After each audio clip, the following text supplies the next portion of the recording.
Excellent. So I have just come back from Indonesia. I got a cough over there, giving many, many talks to literally thousands of people.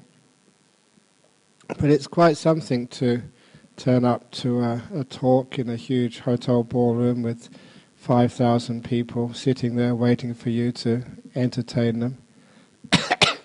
There was those huge numbers, 5,000, 3,500, in different places throughout Indonesia. But often people ask me, how can you do that, to give a talk to so many people, and often without any preparation at all? Usually no preparation. And it's something which I have which I've developed over many years, which is like in trust in the moment. And the whole topic of this evening's talk is about trust and its real importance. Because when we have trust, it's the opposite of controlling. And when we have trust, there's a sense of giving yourself to this moment and giving it the opportunity to prove itself.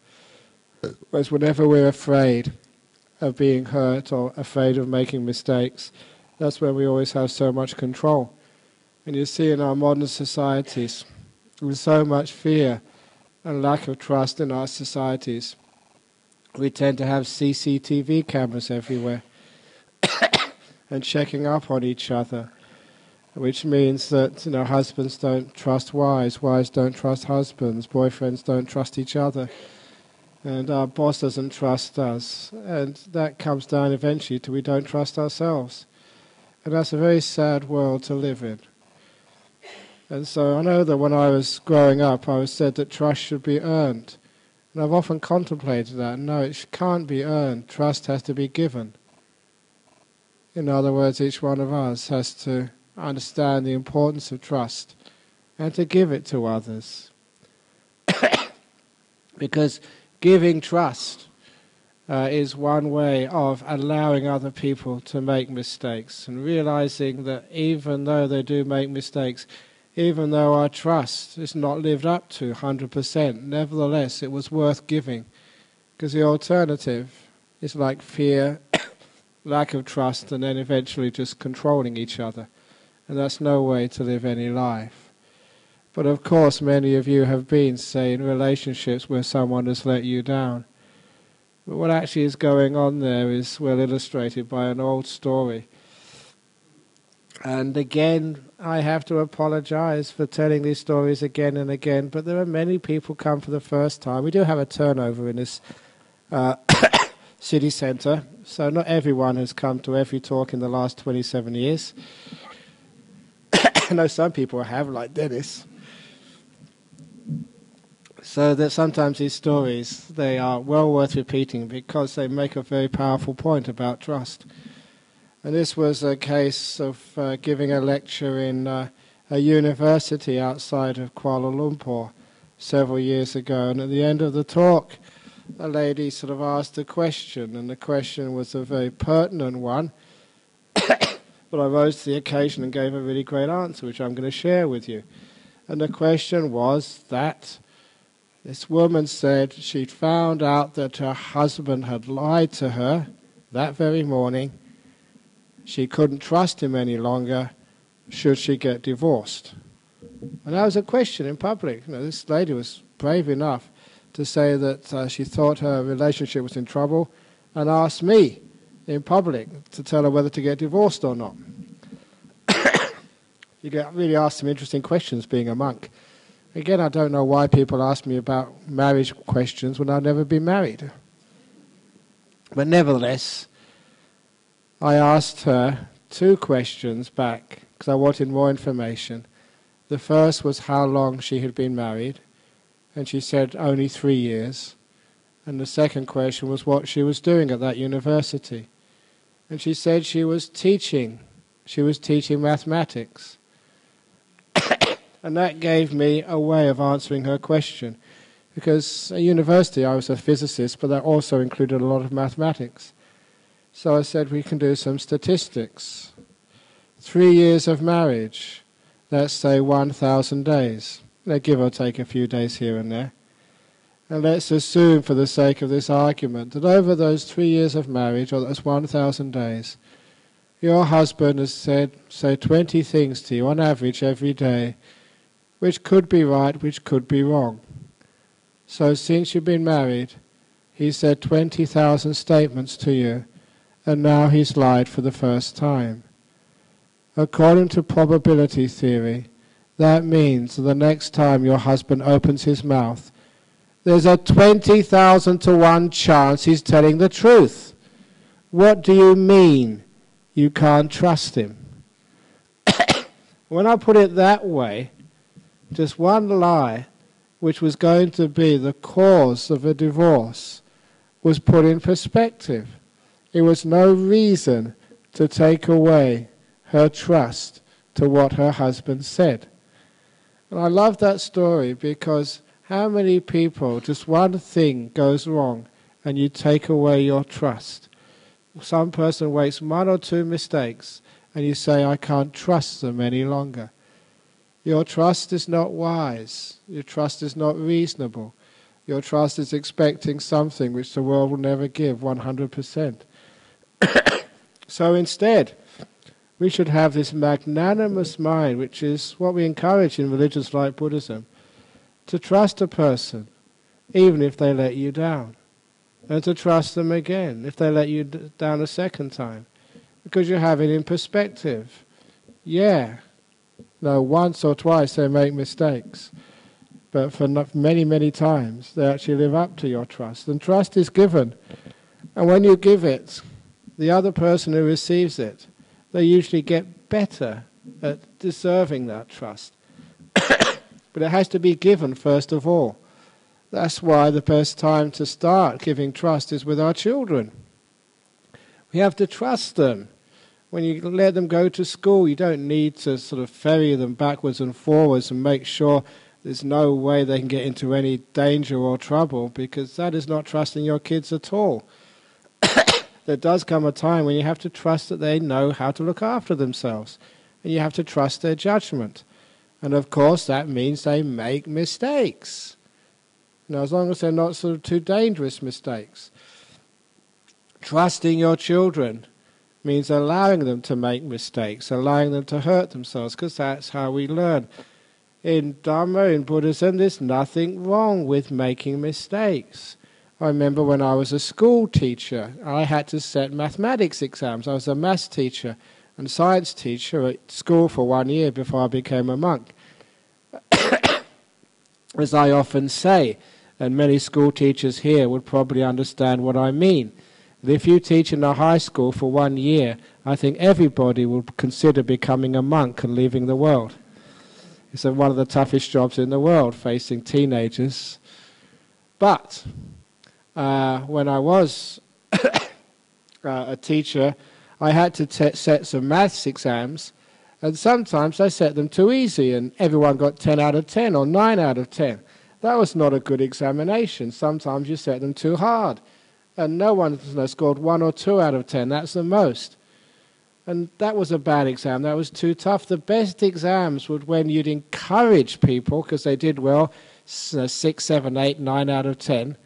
But you also made it tough enough. I could see their weak points, because every time they made a mistake, I realized there was something which I wasn't teaching fully enough that they could really understand. So as a school teacher, setting examinations, I had to make sure that they did make some mistakes so I could learn where their weak points were, and therefore I could help them strengthen those weak points. But if we never find those weak points because the exam is too easy, where can there be any learning? Where can there be any growth? And that's the same in life. We have to allow ourselves and others to make those mistakes, because that's where our growth is. We all know what we can do, but what we really want to find out is what we can't do, where our weaknesses are. And that's where we do our work in life. So when we do make mistakes, great, that's where we learn from. So trusting another person, trusting your kids, yeah, they will make mistakes, and that's where we can learn. Okay, kid, you weren't smart there, you were stupid there. Now let's come together and find out how you can be stronger in those areas. But if you don't trust your kids at all, those weak points in their character, in their wisdom, in the way they deal with the problems in their life will never be seen. And they'll be a very, very weak child or adult when they grow up. So trust is there, not just to make sure that they never make mistakes, but to allow mistakes. Mistakes are part of life. That's why that a long time ago I heard that when you do make a mistake, we don't just call it failure, we call it forward failing. And forward failing means it adds, when you just put the word forward, it means that you're going to grow and learn and become better from making mistakes. So that's why we allow everybody to make mistakes. In a monastery, I often say that it's one place where you feel you can make a mistake. And it's okay to make a mistake, not to be perfect. When I first heard that, I thought, wow, you mean I don't have to be perfect in this place? No, you can make mistakes. And that took a lot of this pressure off you. A lot of this pressure to never make mistakes, to be perfect, and what happens when you do make mistakes, you cover it up so no one finds out. And when you realize you can make mistakes, it means you relax and you tend not to make as many mistakes. Because a lot of times we make many, many mistakes when we're so afraid, we're sort of tense. Whether it's at work or at home, my goodness, if my husband finds out what I've done, I'll be in big trouble. With that type of attitude, obviously you're tense and you tend to make more mistakes. When you relax a bit, oh, if I make a mistake, I'm trying my very best. My husband, my partner will understand. You find you can relax more, and when you relax more, you tend to make less mistakes. So allowing yourself to make mistakes, trusting yourself that it's okay to make mistakes, means we grow and we learn and we have a far better positive attitude to ourselves and towards life. So that has to also be with our children, with our partners. And the point is, once there is that trust there, it means you're not going to control another person. You're not going to tell them what to do, because the lack of trust is what's pervasive in our society. We don't trust people to do the right thing. We have so many speed cameras and red light cameras and so many people looking over you and checking your tax returns and everything else. We live in a very untrustworthy society. We don't trust our politicians. You don't trust a used car salesperson. There's so many people you don't trust. I hope at least you trust the monks here. Who else can you trust in life? And why is it so difficult to trust people? And I think a lot of it is because we don't give that trust enough. We're too doubters. We're too fault finders. And that comes maybe from our childhood and from our families. So if you can give that trust to your children, psychologically you'll probably find that your children live up to that trust. Give them that trust. Give them the chance to prove themselves. But they need that chance first of all. They can't earn it. They've got no sort of capital to invest. You've got to give them some trust first of all. And when you do give them that trust, if they do make a mistake, great, this is where you're learning their weaknesses. So you don't punish them for making mistakes. This is one of the reasons why people lose trust in each other and lose trust in being understood. Because we all, as a person who's been around a long time and visiting people in all levels of society, from rich people and politicians and royalty to people in prisons and bricklayers, all levels of society is what I hang out with. And knowing so many people, I always have this experiential wisdom that most people, 99.99% of people, have just really got good hearts. They're trying to do their very best. Just give them a chance and they will rise to the occasion. But a lot of times they're not given that chance. They make a mistake and straight away, one mistake, one lie, that's it, we're getting divorced. Right, that's it, you can't be my friend anymore. That's it, I don't trust you anymore. We take away our trust far too easily, which means we get very, very lonely and we live in this very, very doubtful society where we don't trust anybody at all. What sort of society is that to live in? What sort of home is that to live in? What sort of community is that to live in when we don't trust each other at all? So I do believe that we should give that trust. And even if we do get let down, we learn. Once there is that trust there, especially in a family, if a mistake is made, there's also that understanding that it's more important to maintain the trust than to punish the mistake. So if you keep punishing mistakes, what happens is that people stop admitting their mistakes. They cover it up. They lie. I've often wondered why it is that it's so hard in our modern world to tell the truth. And the reason is because if you tell the truth, you lose a lot of benefits. And if you lie, there are many advantages. And I want to try and change just the way that our world works so that lying has hardly any advantages and telling the truth has more benefits. And again, that can start in your own families.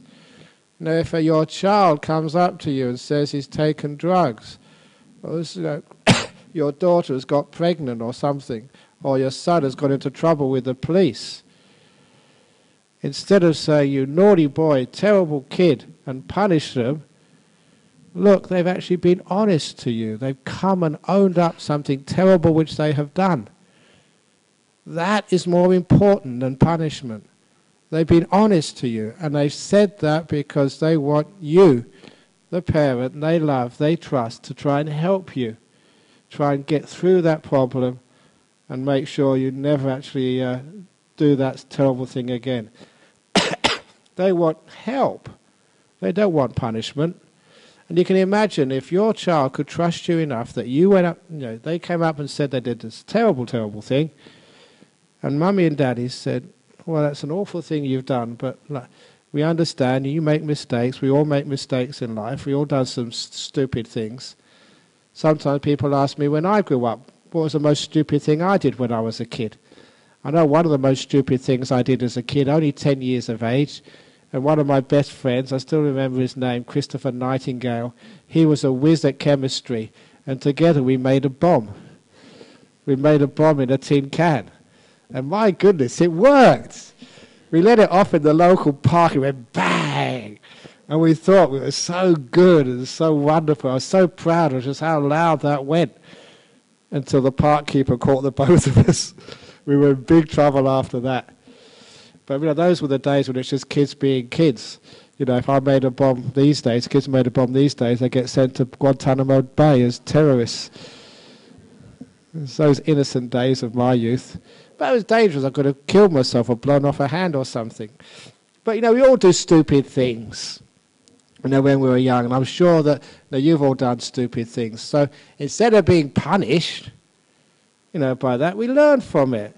So, if you can go up to your father or your mother and say, this is what I've done, I'm being really honest, wouldn't it be wonderful if there was no fear of punishment, but your parents were there to help you? To understand, you're just experimenting with life, learning things, making mistakes, and what you really want is trust, that you really have the right intentions. You made a mistake. Can you please help me to make sure I never get in that situation again? I never, get with those people who take drugs, or never sort of get myself pregnant again. So what parents need to be there to help. And unless there is that trust, that you can actually go up to your parents and tell the truth without any fear of punishment, then it means it's in your interest to lie. There's no point in telling the truth. If you're just going to get punished, you're not going to be understood. And that means your kids will lie to you, and worse, they won't have anyone to really help them when they truly need it, because they'll be afraid of you. Same with husbands and wives, or partners in any relationship. I always say that in a relationship that should be one unit where that you can say anything to your partner. I mean, it literally mean anything. Even a thing which would be very hurtful to them, out of honesty. And you are listened to and respected. And honesty is respected much more than anything else you've done. Yeah, you may have had an affair with somebody else, but you're telling your wife or you're telling your husband. Why are you telling them anyway? You're telling them because you still have that love towards that person, the one you've married, the one you've committed to, but you made a mistake, a big mistake. And you're telling them because you want some help. Some help to get rid of that situation and to come back to the person you really want to commit to. Otherwise, why would you want to tell anyway if you didn't want to mend the situation and, and stop the damage? But what happens most times? People are afraid to tell the one they love. They're afraid because they think they're going to get punished, the person's going to go berserk, they're going to hit them, they're going to divorce or whatever. That fear of punishment means that it's not in anyone's interest, to be honest. And that's where the lies come from. That's why the lack of trust is there. Trust, honesty should be held so high that if your partner tells you anything, and they're honest, if it's absolute honesty, it should always come with 100% amnesty. Amnesty means your partner can tell you anything, and you know they'll be forgiven. And then you work together to make sure that it never happens again. You never get yourself in a situation where you have lust with a person who works in your office. Never get in that situation where you feel you need to break the law and take these drugs. You never get in that situation where you do a terrible, harmful, hurtful thing. You need those strategies, but you're allowed to make mistakes. And the loved person, the one you trust, is there to help you.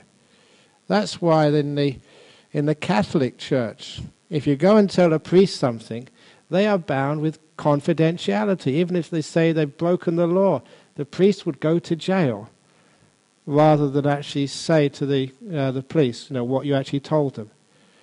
Because that is total trust, total acceptance there.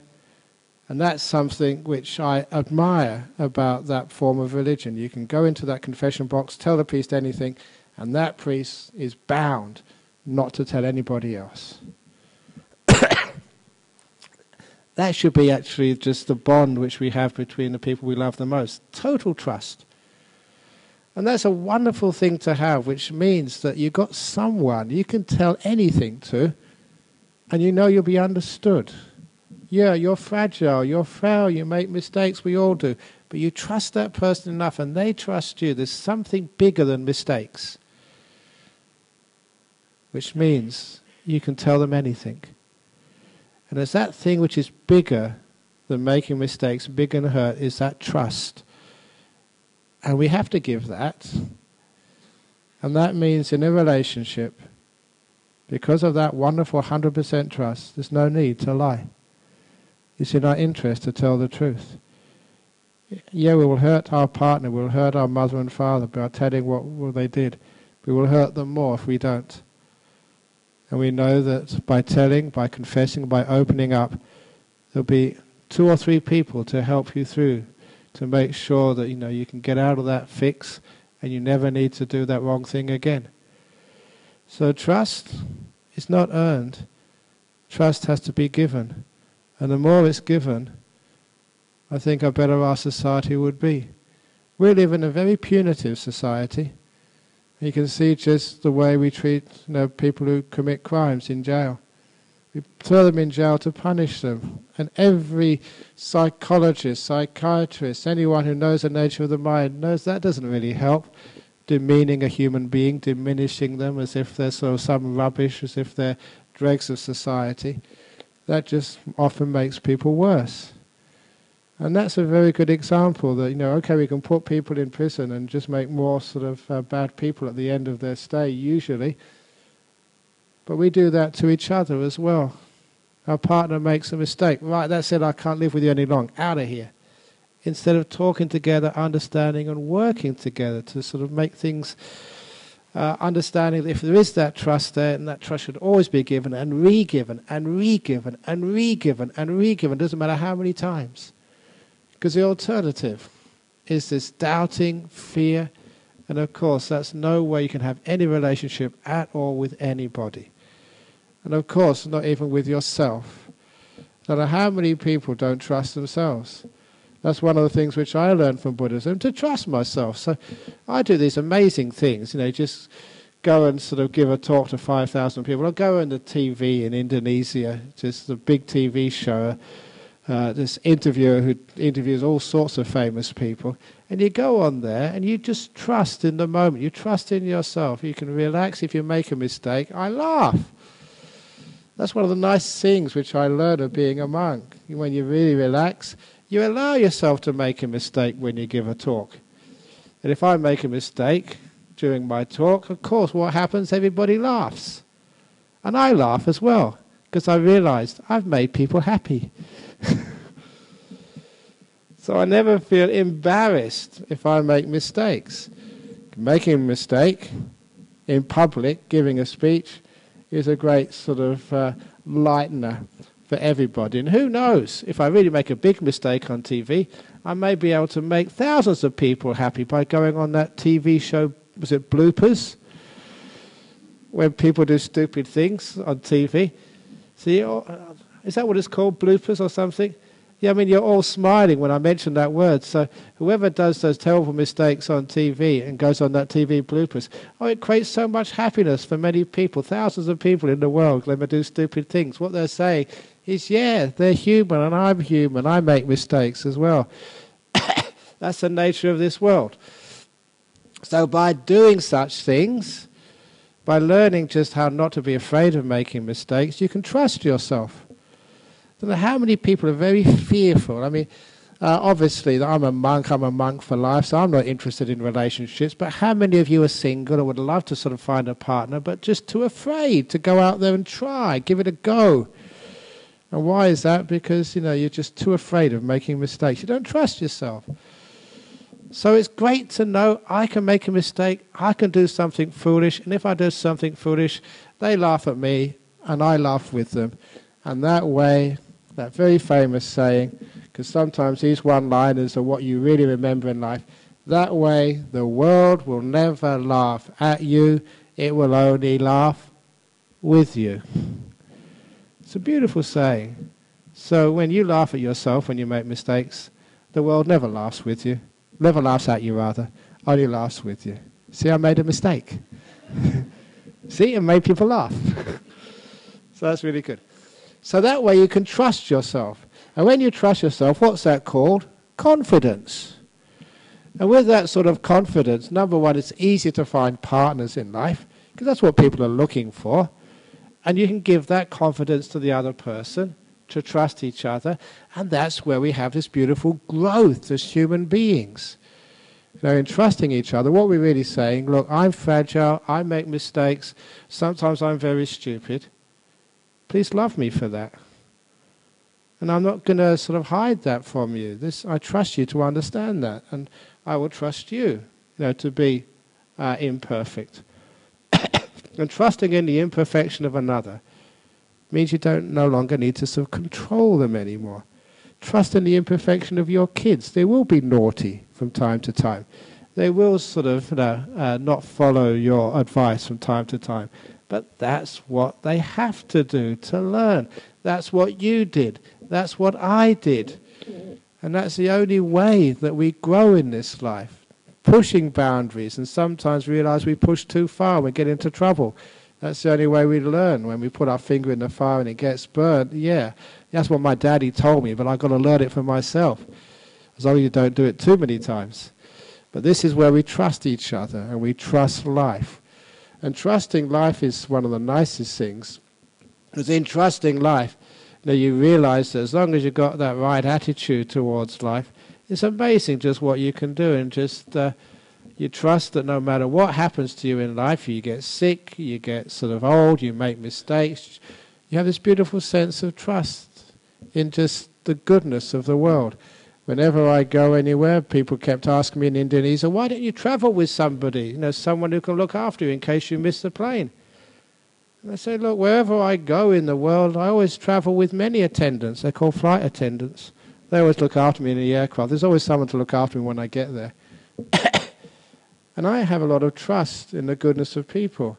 No matter if you get stuck somewhere, you can just ask someone, and they're good enough to always to be kind to you and help you. Many, many times I've actually missed an aircraft, or you got stuck in the airport and there's been the aircraft has been delayed or cancelled or something, and I've got no money, I've got no mobile phone. When I'm stuck, I am stuck. But there's always some kind person who will look after you and just let them borrow the mobile phone or do something for you. And that's one of the nice things. I trust the kindness in people. And yes, sometimes people might be cruel, they might let you down, they might abuse your trust. But I'd rather live in a world of trust than a world of fear. I've made that world, and because I expect and trust people, most of the time they live up to that trust. You know, from the very time I became a monk, you had to trust that someone's going to feed you tomorrow. And sometimes they didn't when I first came here. When we first came here we lived in a little house in Magnolia Street, with Ajahn Brahm, the two of us. And we have a rule that, we can't sort of eat food ourselves. It has to be presented to us in the morning time. It's presented the night before, the day before, that's it. We can't eat it. It has to be presented to us that particular day. And it did happen many times. We get up in the morning and no one came. And we looked inside the fridge was full of food. And we were counting down till noon, after we can't eat afternoon. 11 o'clock, still no one had come. And you can look inside the fridge and all this food was there. 11:30, still no one had come. 11:55, 12 o'clock, oh, no food that day. But you survive, it's only just fasting for a day, it's no big deal. But that was only in the first few year or two of being a monk over here. And that wasn't that bad. Actually, the worst suffering I ever had when I first came here? There was this house in Magnolia Street, North Perth, where we first lived. Because one day they were doing this fundraiser for the monastery down at Serpentine. They decided to have a cake stall. So one Friday night, it's only a small house, and a really small house in North Perth. And everybody brought these cakes, home-baked cakes. And they put them, in the kitchen. Maybe about 100 cakes there. And you know what a freshly baked cake smells like? And everybody went home after the Friday evening. And I went into the room right next to the kitchen. That was my bedroom where I slept. You couldn't sleep. You had all this aroma of freshly baked cakes in your room, and you couldn't eat any of them, and it was really unfair. And all you could smell all night is like the smell of freshly baked cakes. That was the most tortured evening I ever had when I was young. You could smell them, you can't eat them. But anyway, you trust that people will feed you. You trust that people will look after you. Even when I go overseas, I don't have any insurance. And I do that on purpose. And sometimes people, you're crazy, Ajahn Brahm. What happens if you have an accident? And I trust there's plenty of kind people over where I go who will look after me. And I trust them, and I know they will. I trusted this one time when I went into Canning Vale jail. I went into Canning Vale jail once, and when I went in there, the prison officers told me they had a new security system installed because there had been many violent rapes. This was male-to-male rapes, so I was a possible victim, especially looking like this. And some of these prisoners, they got very little to lose, being there a long, long time. So they said a new security system has been installed, and they gave me this pen, this ballpoint pen. They said, put it in your pocket. And I looked at them and said, what do you mean, pocket? Look at me, I don't have pockets. They just hold it, do something with it. It is a ballpoint pen, but it also is a security device as well. And all you need to do, he said, is point the pen. There's many sensors on the ceiling, and he pointed out what the sensor looked like. And if you get attacked, point the pen at one of the sensors, press the little button at the top, the alarm will go off, we'll know exactly where you are, and we'll come and get you to protect you from the rape. Thank you very much. So I had to carry it with me. But they also said, this is top secret, don't tell any of the prisoners. So I went into my meditation group, and the first thing somebody said was, oh, you've got one of those security pens too. And of course, these are highly intelligent people in the jail. Don't think they're sort of from another planet. And then this guy, I got to know him very well. He was the guy in those stories about my first time in jail when I went to teach meditation, when 100 people turned up to my meditation class in Canning Vale Jail again. About the number of prisoners there at that time was about 110. So about 90% of the whole prison came to learn meditation. And after teaching meditation for 5 minutes, this guy became a good friend afterwards, a very sort of funny guy, but really big. He stood up and he said, can I ask a question? And this guy, he was really a big man, with scars all over him, a blonde guy. I forget what his name is now, it's many years ago. And he said, can I ask a question? And when I saw the size of him, I said, yes, sir. And he was the guy who first asked, is it true that through meditation you can learn to fly through the air and over walls? And actually asked that question, I realized why so many people came to learn meditation. They weren't interested in spiritual advancement, they just wanted to escape. That was really a stupid question, but it was true, it happened. And I said, well, maybe it takes many, many, many years and special people to be a really special meditator before you can levitate. The next week I came, there were only 3 people turned up for my class. But it was the same guy, I got to know from that very early time. The guy who asked the question, he was in my class. You got one of those security pens too, he said. And then he looked at me really seriously and he said, Ajahn Brahm, do you really think you could press that button before I grabbed you and raped you? And I said, no. You're probably much faster than that. He said, yeah, really much faster than that. If I wanted to, I could get you very easily. But he said, you don't have to worry. We like you in here. So if any of these guys tried it, I'd get to them first. That was my security pen. I'd been kind enough to the prisoners in jail that they respected me. They loved me. And that's why I had no fear. That's why I didn't need any security. I trusted them, and they repaid my trust. Now that's something which I learnt from an early time, and that's something which I ask you to do now. If you trust, and give that full trust. The times you'll be hurt, you will be hurt a few times, but the times you're not hurt will be far greater, simply because the power of trust. My father and mother trusted me. It's a wonderful thing to be able to, they say, off you go, come back at a certain time. And they never followed me. They never asked where I went at night, out with my friends. They trusted me, and I knew they trusted me. And because I knew they trusted me, there was something there that I was given a gift. I was given something precious. To me, trust, even though I was just a young teenager, I knew that was important. As I think each one of you know that trust is really important. If you have someone who gives you trust, it's rare in our modern world. And it's valuable because it's rare. Therefore, I don't want to harm this trust. I'm stupid if I'd spoil this trust. And so that was why, if I was caught up, I was late, I'd always ring my mum and dad, say, look, I'm late. So thanks, okay, whenever you get home, don't make a noise.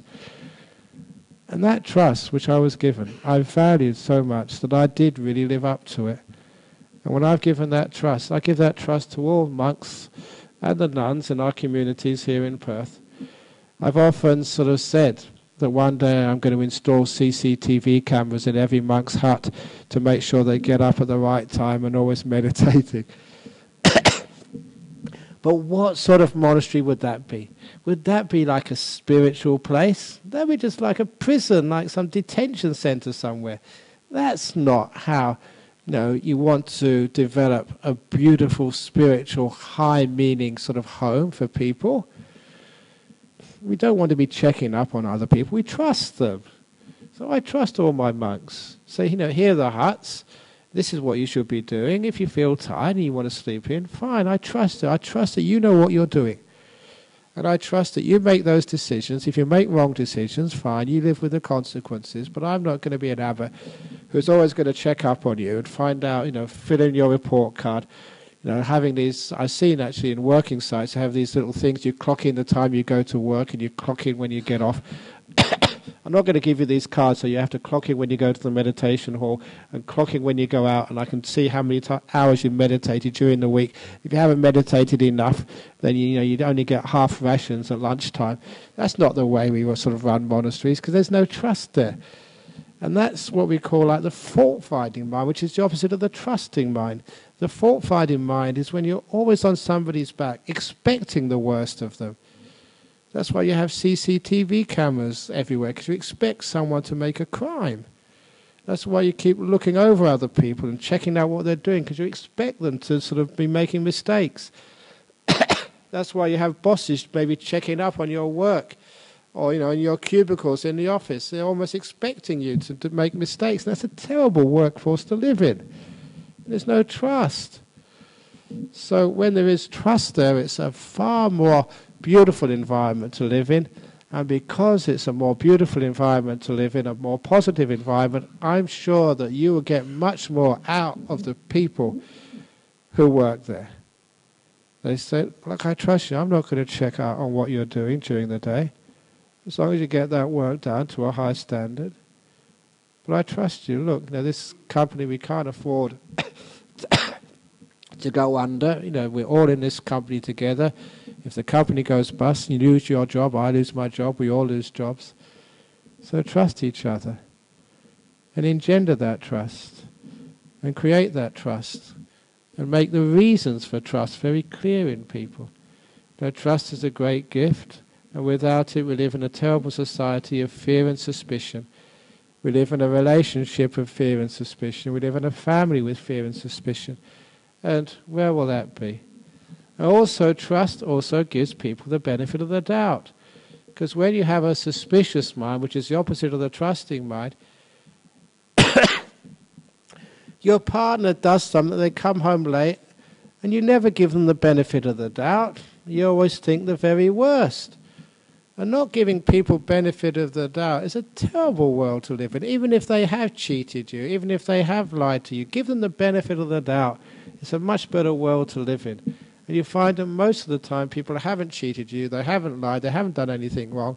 Sometimes you just misinterpreted the facts. I don't know how many times it's happened that people have just got the wrong end of the stick. You've come home late because something has really happened in the office, or you've said something and they've totally misunderstood what you meant. And sometimes that when you don't have trust, you don't give the benefit of the doubt at all.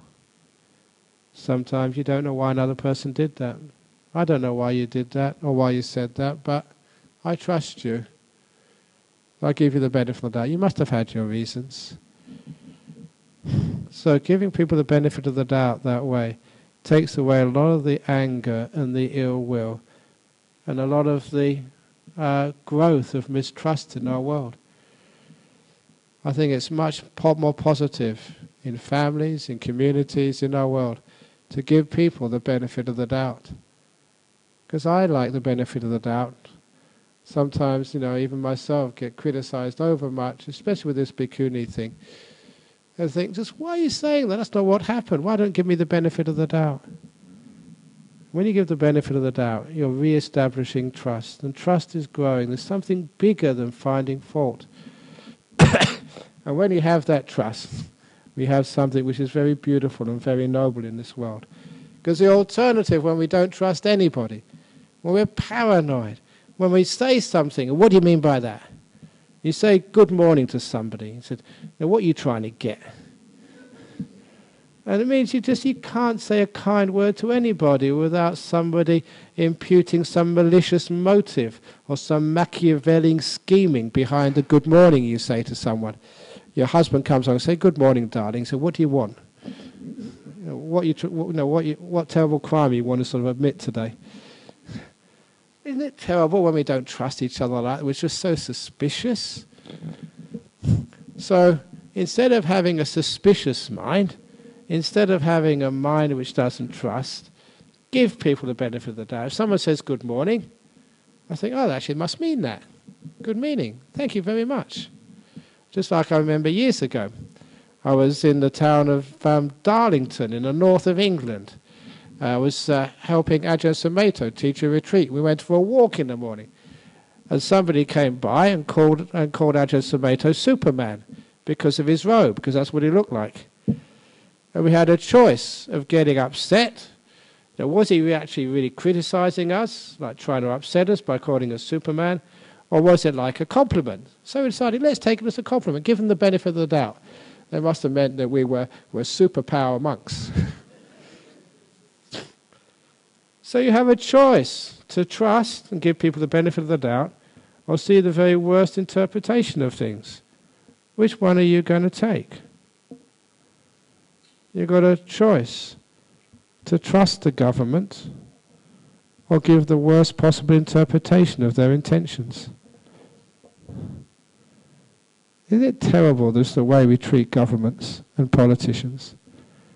I know a few politicians. They've become good friends. It's part of my job. And, for the most part, they're very honest people. They really are trying their best. And an impossible job.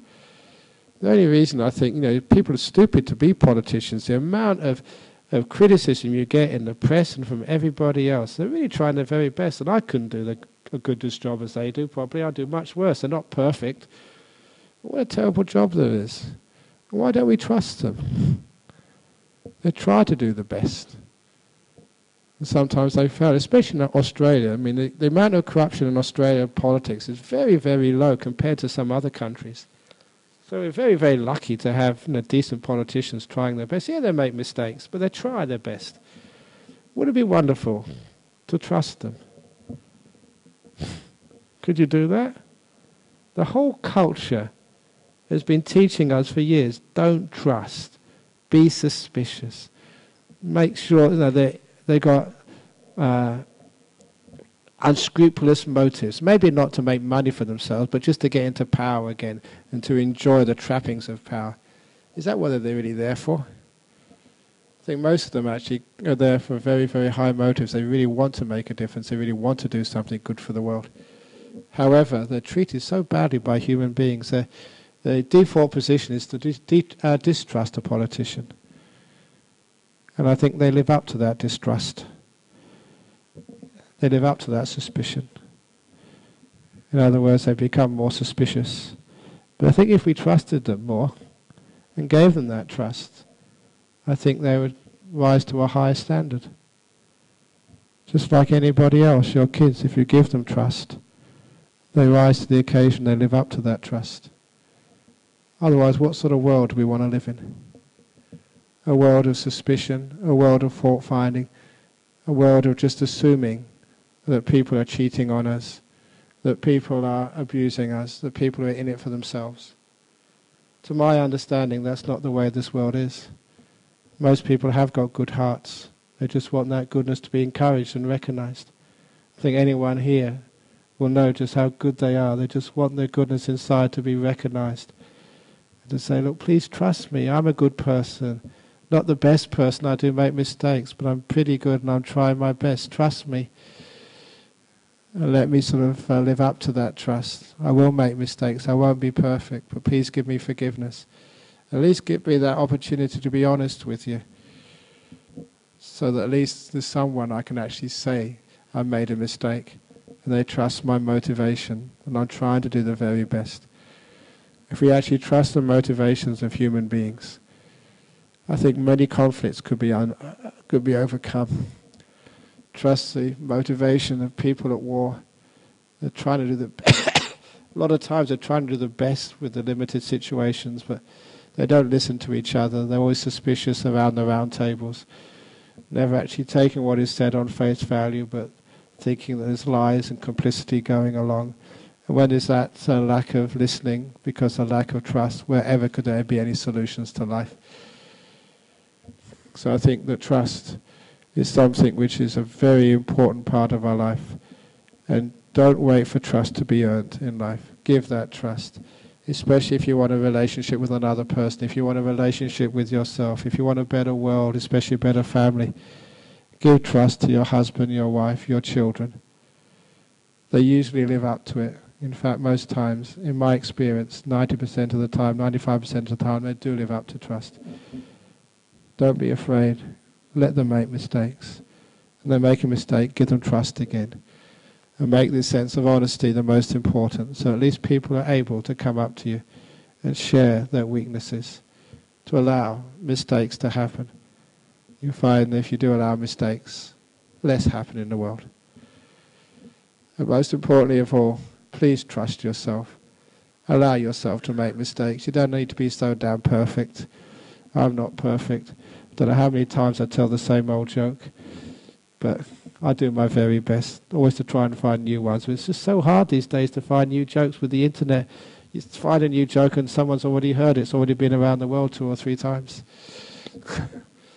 A lot of the jokes I hear I can't really repeat on a Friday night. They're a bit sort of unmonkish.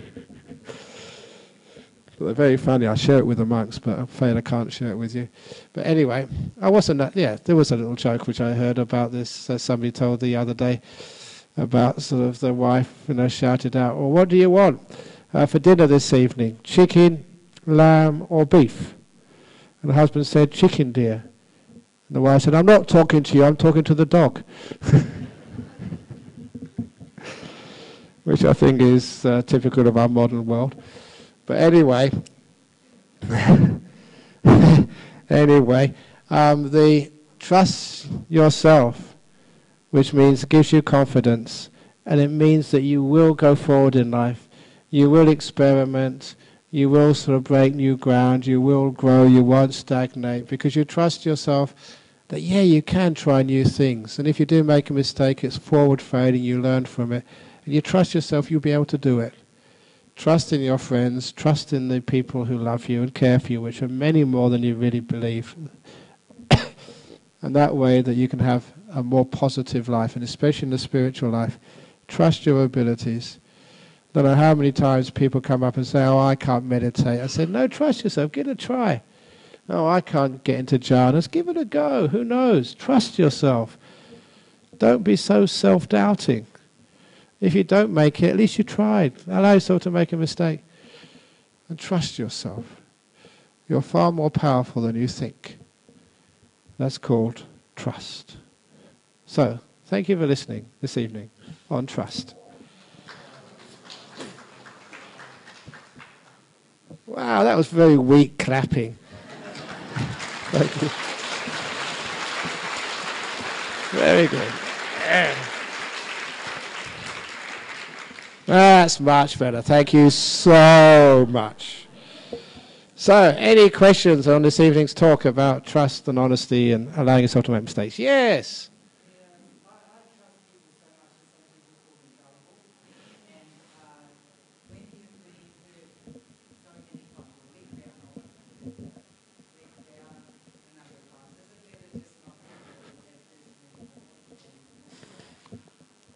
Yes, sometimes if it's just one person, one particular difficult person, maybe give them a bit of space for a while. But don't take away your trust for all human beings. So you don't just judge everybody just by one or two sort of unfortunate people you come across in your life. Because that's sometimes what happens. Sometimes people get really hurt and they don't trust anybody, which means they're very, very lonely in their life. So, just because one or two people have hurt you, don't put your heart in a concrete bunker and don't come out. Come out. You get hurt again, for sure, but that's much better than being so alone. So don't take away your trust for yourself and trust to all other people. Being hurt in life is where we grow. It's called growing pains. But you can't take too much growing pains all at one go, so walk away sometimes. Is that the only question? Yes.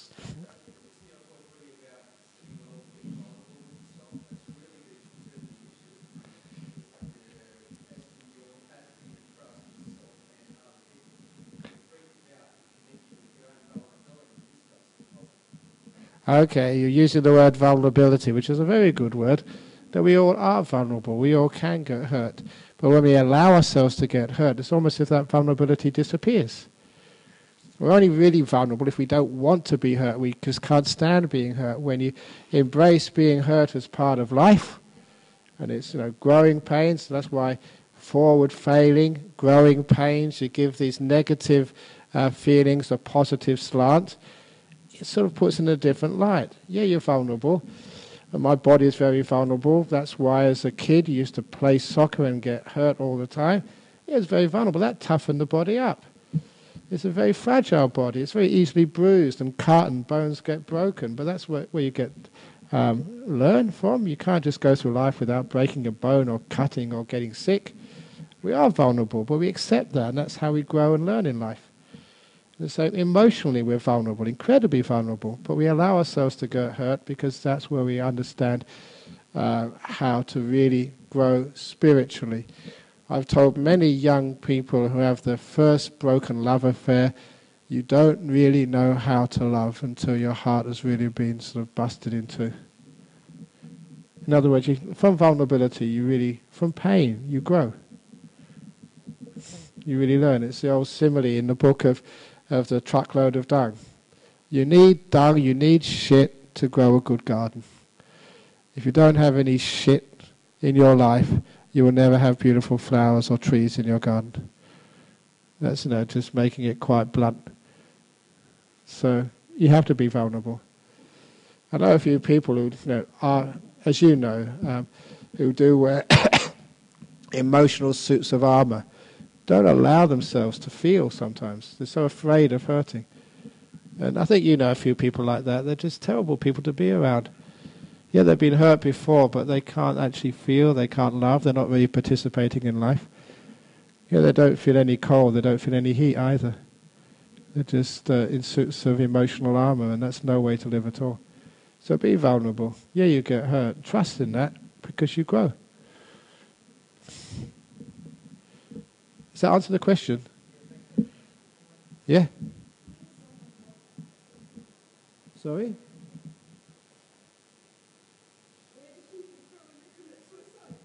Where do people go when they commit suicide? They usually get reborn, and just because they commit suicide, it's not a bad rebirth.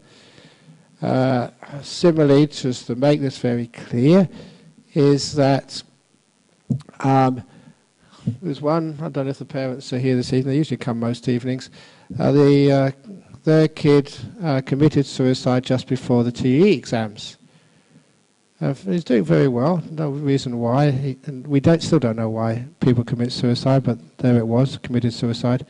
And of course they were very distraught, and I said, look, in the TE exams, how many exams did you do, how many subjects? And they said about 4 or 5, say 5 subjects. How many papers in each subject? 2.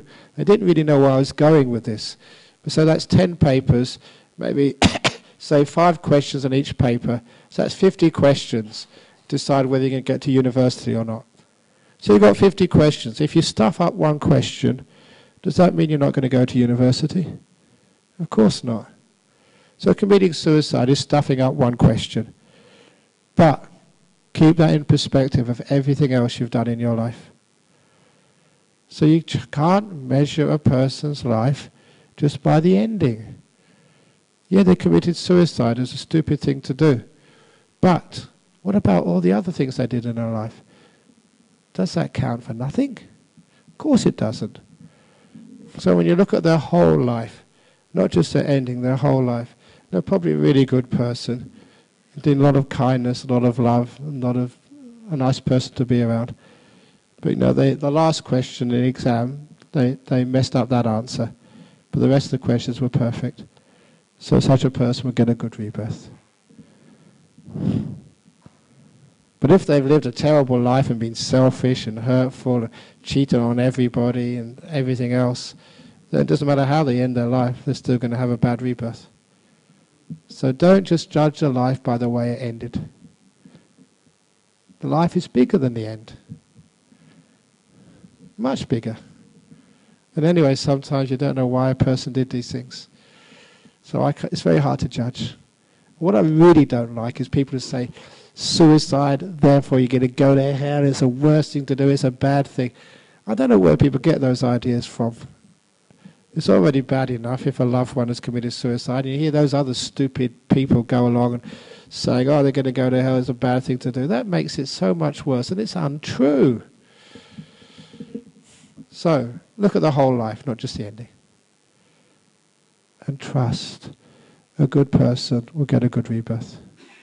That makes sense. Okay, last question, Eddie.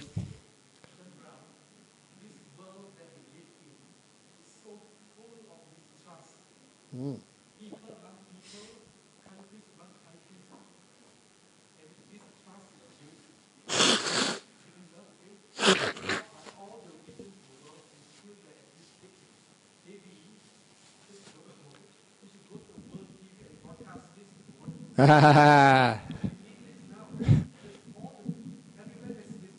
Yeah. Well, look, you say I should go out there and spread more trust in this world because there's too much mistrust. I just come back from Indonesia. That's again where I got the cough. Many, many cities there, through Sumatra and Java and Sulawesi and Borneo, Kalimantan. And that book opened the door of your heart, and some news stories translated into Indonesian. They've been published. They are legitimate bestsellers. They're in the bookshops next to Harry Potter. So I mean, that's real bestsellers up there. And so I did a couple of book launches with hundreds of people lining up to sign it, and many of them were Muslims, in their veils. And so there you are, actually doing something already. And they look at that book and they say, this is wonderful, do I have to be a Buddhist? And they know you can be a Muslim because these are stories about trust, about love, about forgiveness. They apply to everybody. So I'm doing my bit anyway. So with many, many Muslims in Indonesia, it's a beautiful country, Indonesia, because the religions over there are living in pretty much harmony. And that's why I give talks, and about 30% are Muslim and 10% are Christian, and the rest are Buddhists. And no one knows who. Well, actually, sometimes you know who's who because some of the women wear the veil. But other than that, you wouldn't know. Why? Is because you give the trust, you give the kindness, you give the love, and that's what people want. They want ways and encouragement to be more to be more trusting, more forgiving. Because these sorts of teachings are universal.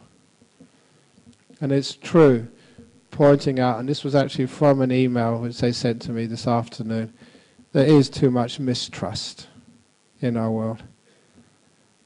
And don't think the world has to earn your trust. No, no, no.